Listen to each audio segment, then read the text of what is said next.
दोस्तों नमस्कार, मैं सूबेदार रमेश कुमार। जैसे बीच बीच में वीडियो डालता रहता हूं और सिर्फ बात करता हूं आपके फायदे की। तो दोस्तों आज जो है ना एक बहुत ही इंपॉर्टेंट टॉपिक के ऊपर जो है ना मैं वीडियो बनाने जा रहा हूं और ख़ासकर उन भाइयों के लिए बना रहा हूं जो या तो रिटायर हो चुके हैं रिसेंटली या रिटायर होने वाले हैं। उनकी जो है ना फाइनेंशियल प्लानिंग या जो उनको लमसम मिलेगा उसके ऊपर जो है ना प्लानिंग, उसके ऊपर जो है ना हम बात करेंगे कि आदमी को कैसे अपना रिटायरमेंट फंड को इन्वेस्टमेंट करना चाहिए। तो दोस्तों चलो शुरू करते हैं वीडियो। और मेरे चैनल को वीडियो अच्छी लगे तो मेरे चैनल को जरूर सब्सक्राइब करें, लाइक करें और शेयर करें। ओके दोस्तों, थैंक यू। तो मान लो दोस्तों एक कोई जीशू साहब या कोई जवान या कोई हवलदार जी रिटायर आते हैं तो वो जो पैसा लेकर के आते हैं 30 से 50 साल या 60 लाख रुपए के आसपास का होता है। आपको पता है हम लोग बहुत अर्ली रिटायर हो जाते हैं दोस्तों। तो वो जो भी पैसा हमारे को मिला उस पैसे को हम लोग जो है अगर ठीक से इन्वेस्ट नहीं किया, उस पैसे की ठीक से प्लानिंग नहीं किया तो हमारे को आने वाले टाइम में बहुत दिक्कत हो जाती है दोस्तों।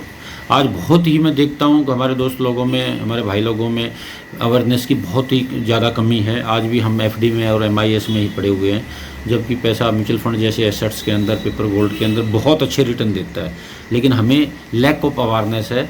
और मैं जो ना ये मैंने जो मुहिम चलाई है ये जो ना इन्वेस्टमेंट के रिगार्डिंग एक अवेयरनेस बढ़ाने के लिए कम्युनिटी में या अपने दोस्त भाइयों के लिए ये मैंने शुरू किया है।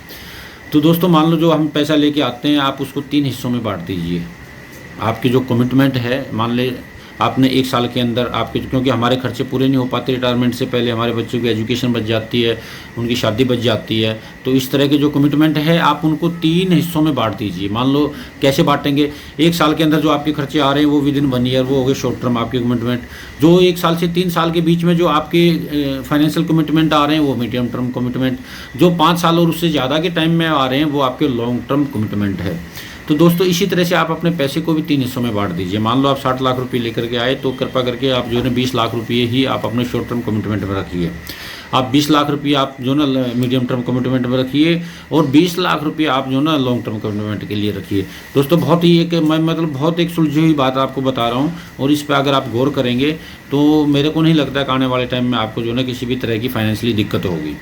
और ये हमने एक और चीज़ का यहाँ पर ध्यान रखना है दोस्तों, क्योंकि अभी हम लोग जो है रिटायर हो गए, हमें पता है अगर आपकी 1 लाख रुपए तनख्वाह थी तो सीधी आपकी पेंशन 25,000 रुपये आ जाएगी। तो इस तरह से आपने अपने एक्सपेंसों को भी मैनेज करना है। मान लो हम 60 लाख रुपए लेके आए और सारे के सारे हमने पहले शॉर्ट टर्म गोल में पैसा खर्च कर दिया, उसके बाद मीडियम टर्म लॉन्ग टर्म में जो आपके खर्चे होने हैं वो कहाँ से आएंगे। या मान लें आपके खर्चे सारे 1 साल में ख़त्म हो रहे हैं लेकिन आपकी लाइफ तो ख़त्म नहीं हो रही ना। आजकल एक्सपेक्टेशन लाइफ है वो 70 और 75 साल हो रही है, और अगर बंदे को कोई बीमारी नहीं है तो 90-95 साल तक जीतता है। तो आप उसी हिसाब को मद्देनज़र रखते हुए अपने एक्सपेंसों को मैनेज करिए।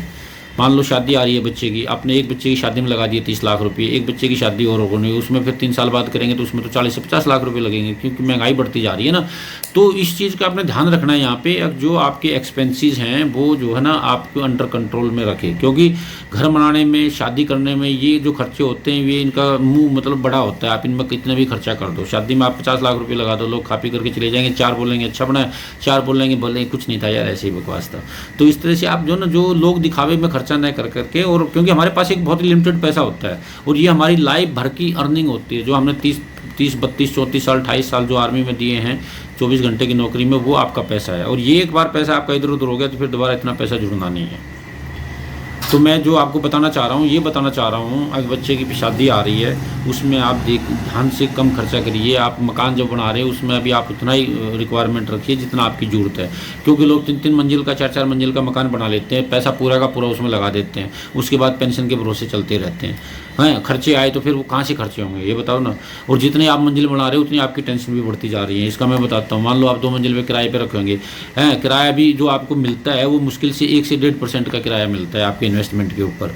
उसके साथ में हर महीने किराया लो उससे, हर साल वो बंदा चेंज करेगा, कोई निकम्मा बंदा आ जाएगा, फिर उसके एग्रीमेंट कराते घूमो, उसकी पुलिस रिपोर्ट करवाते, मतलब there is lot of problem with Axis मंजिल। तो आपने जितना मकान की जरूरत है आप इधर गेस्ट का लगा करके जितने बच्चे उतना रखा उतना रखिए, क्योंकि हमारे पास लिमिटेड पैसा। आप पूरा पैसा उसमें लगा दोगे तो कोई मतलब नहीं हुआ ना, कोई मतलब नहीं हुआ। तो इस तरह के आपने अपने एक्सपेंसेस को जो है ना मद्देनज़र रखते हुए, महंगाई को मद्देनज़र रखते हुए, आपकी अर्निंग जो 1/4% हो रही है उस चीज़ को ध्यान में रखते हुए आपने जो है ना पैसे को अपने को एक्सपेंस करना। और दूसरा और बात बता दूँ दोस्तों, आपका जो रिटायरमेंट लाइफ है वो एक आपका गोल्डन पीरियड है। अगर आपने अपने पैसे को ठीक से मैनेज कर दिया तो आप अपने रिटायरमेंट लाइफ को एंजॉय कर सकते हो। और नहीं तो फिर क्या है, मैं लोगों को देखता हूँ 20 से 25 हज़ार की नौकरी के लिए जो किसी फैक्ट्री के गेट पे जो ना सुपरवाइजर तक की ड्यूटी करते हैं, जेसीओ साहब लोग जो ना वर्दी पहन के नौकरी ड्यूटी करते हैं। तो आप मतलब ये आप बिल्कुल ध्यान रखिए। तो इस हिसाब से आपने खर्चे को आपने मैनेज करना है। और जो शॉर्ट टर्म गोल वाला है वो आप 20% वहाँ पे खर्चा करिए। 1 से 3 साल वाले में आप 20% 30% उस फंड के लिए पैसा रखिए। और लॉन्ग टर्म वाले जो आपके एक्सपेंसेस है 30% पैसा आप उसके लिए रखिए। अब ये 1 साल 3 साल 5 साल के लिए कहाँ इन्वेस्टमेंट करेगा, कहाँ इन्वेस्टमेंट की अपॉर्चुनिटी है, अभी मैं आपको वहाँ पे ले चलता हूँ दोस्तों। तो सबसे पहले लोग जो सबसे बड़ी गलती कर रहे हैं, आते ही प्रॉपर्टी में पैसा लगा देते हैं। 50 लाख 60 लाख रुपये लाया, 40 लाख 50 लाख 70 लाख का फ्लैट ले लिया। 70 लाख 75 कोई एक मेरा मित्र है असम से आया, 75 लाख का फ्लैट ले लिया। मतलब जितने पैसे लेके आया सारे के सारे फ्लैट में लगा दिए। अब वो बंदा मेरे को मतलब नाम नहीं लेना चाहूँगा, बोला यार कि मैं कहीं भी नौकरी दिला दे यार, वो आपके पास आ जाता हूँ, उधर आ जाता हूँ मैं 20,000 की 30,000 की। तो मतलब वो क्या मतलब हुआ ये बताओ ना। 70-75 लाख रुपए का मकान में आप खर्चा कर रहे हो। आपने खर्चा करना था, 75 लाख का मकान लेना था तो आपने 5 साल 10 साल पहले लेना था, ताकि रिटायरमेंट से पहले आप उसकी पूर्ति कर लेते। तो इस तरह के अगर हम जो है अनएक्सपेक्टेड या बिना प्लानिंग के इतने बड़े खर्चे कर देंगे, वो भी प्रॉपर्टी के अंदर, तो आप तो खाली हो जाओगे, आप खाली हो जाओगे।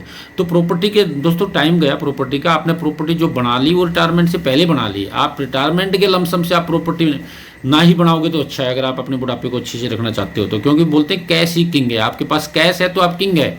आपके पास मान लो 8 प्लॉट पड़े हुए हैं, आपके अकाउंट में पैसा ही नहीं है खर्चा करने के लिए। आपको मान लो कहीं गोवा आपने घूमने के लिए जाना है, वहाँ पर 50,000 रुपये खर्चा होना है, तो प्लॉट बेच के थोड़ी जाओगे आप। हाँ, अब देखो महंगाई आपकी बढ़ती जा रही है। आपका जो किचन का खर्चा हमारा 10 साल पहले 5 साल में 5,000 रुपये में चलता था, 20,000 रुपये लगते हैं।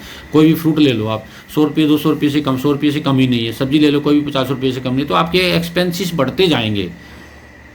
उनको आप जो हाउस होल्ड के खर्चे हैं, किचन के खर्चे हैं, आप उसको कम नहीं कर सकते हो।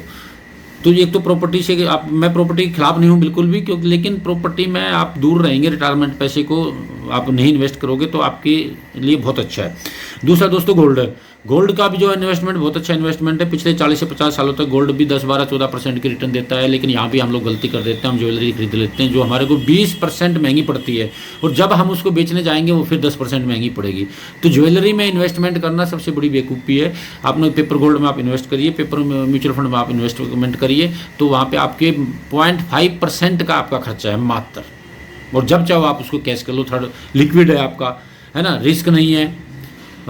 और जो आप उसमें अगर 3 साल 5 साल रुकेंगे तो वहाँ पे 5 साल में रिटर्न भी अच्छे हो जाते हैं। गोल्ड जो है 5 साल में नॉर्मली डबल होता है पिछले 20 साल में, अगर आप देखोगे तो।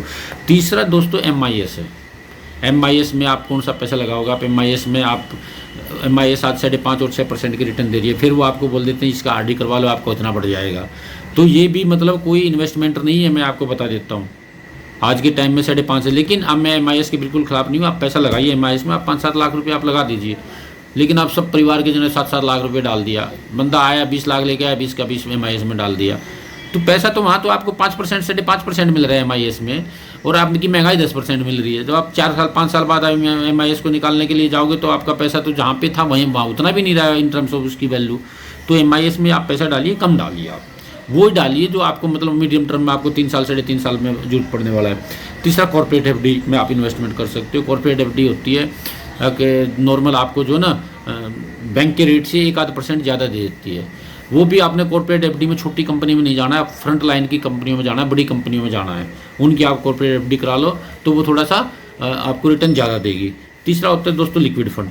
आप लिक्विड फंड आप जो आपकी 1 साल के अंदर कमिटमेंट है, आप वो लिक्विड फंड में आप पैसा डाल दिए। लिक्विड म्यूचुअल फंड के अंदर आपको यहाँ पे 8, 9, 10% गारंटेड रिटर्न मिल जाएगा, जहाँ आपको बैंक में 5.5% मिलता है। और FD जब हम कराते हैं तो वहाँ पे आपकी लिक्विडिटी नहीं है। आप चाहो तो एकदम से उसको कैश नहीं करा सकते। अगर कैश कराओगे तो आपका जो रेट ऑफ इंटरेस्ट है वो एकदम से नीचे हो जाएगा, या फिर आप उसको उसी के ऊपर आप लोन लेकर के आओगे। तो FD से लाख गुना अच्छा बेहतर विकल्प आपके पास है लिक्विड फंड। लिक्विड फंड आप SBI म्यूचुअल फंड के लिक्विड फंड में डाल दीजिए, आपका पैसा अगले दिन आ जाएगा और आपको 8-7% का रिटर्न गारंटेड मिलेगा, और मार्केट का इसमें कोई रिस्क नहीं है। तीसरा जो लास्ट वाला जो है हमारे पास जो है वो है इक्विटी।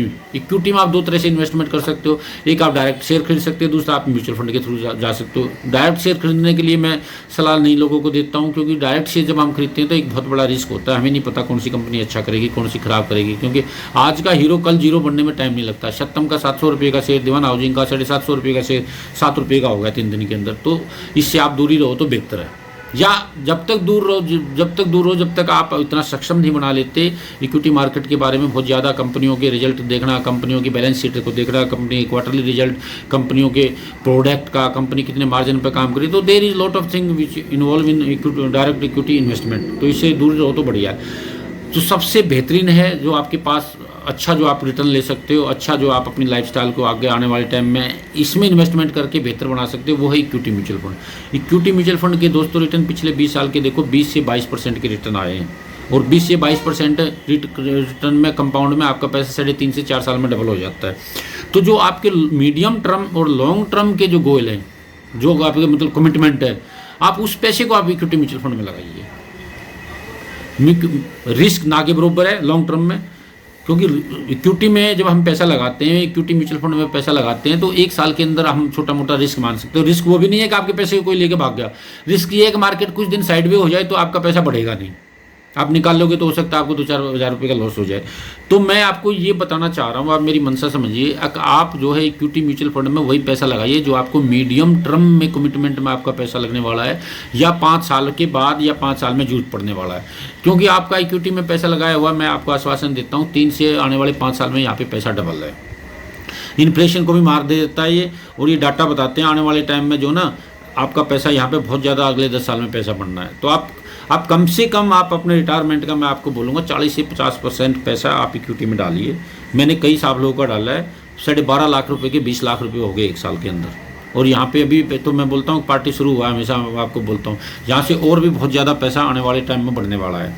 तो ये सब चीज़ों के ऊपर जो है ना ध्यान में रखते हुए दोस्तों, आपने अपने म्यूचुअल फंड को, अपने एसेट्स को जो ना जो आप लेकर के आए हैं एसेट, उसको आपने इन्वेस्टमेंट करना है।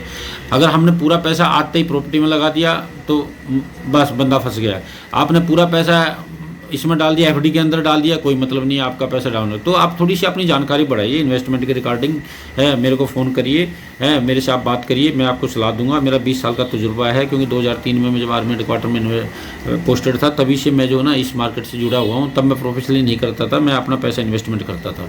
तो ये मेरे को मतलब इसमें ये समझो कि मैंने एक बहुत ही इसमें एक महारत हासिल की हुई है। और एक और बात बता दूं दोस्तों, जब आप बैंक में जाओगे, बैंक मैनेजर बोलेगा सर म्यूचुअल फंड में पैसा डालिए। देखो 3,500 स्कीम है, याद रखना, म्यूचुअल फंड की 3,500 स्कीम है। उस बैंक मैनेजर को भी नहीं पता है कौन सी स्कीम अच्छा कर रही है। वो क्या करता है, 10,000 रुपये एक बंदे को दे करके, एक नए लड़के को दे करके पेटी फंड से उसकी तनख्वाह देता है, और उसको 4 फार्म देकर एक टेबल बना देता है। क्योंकि उसको एएमसी बोल देते हैं यार तू 1 करोड़ का इन्वेस्टमेंट करा, मैं आपको 20,000 रुपये दे दूंगा। तो उल्टे सल्टे फंड में डाल देता है, और फिर आपको वो बताएगा भी नहीं कि आपका पैसा ग्रोथ कर रहा है नहीं कर रहा है। और आपको मान लें 10% भी मिल गया तो आप बहुत खुश होंगे। पिछले 1 साल में जो है ना म्यूचुअल फंड ने 100% रिटर्न दिए, 150% रिटर्न दिए।